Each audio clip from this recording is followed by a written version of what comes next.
Díky projektu Erasmus+ jsme mohli propojit české a slovenské učitele a hledat tak nové způsoby, jak studentům přiblížit naší společnou historii.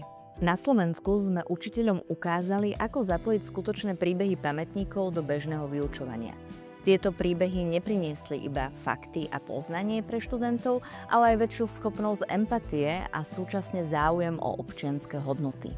Vytvořili jsme online platformu s materiály přímo do výuky, které pracují s příběhy pamětníků a historickými prameny. Díky nim mohou studenti objevovat československé 20. století z různých perspektiv. V rámci projektu sme taktiež spoločne pripravili letnú školu a medzinárodnú konferenciu, kde sa stretli desiatky pedagógov. Práve vďaka ním sa naše skúsenosti a informácie prenášajú ďalej do tried k stovkám mladých ľudí. Sme hrdé, že náš projekt je ocenený European Innovative Teaching Award. Děkujeme programu Erasmus+.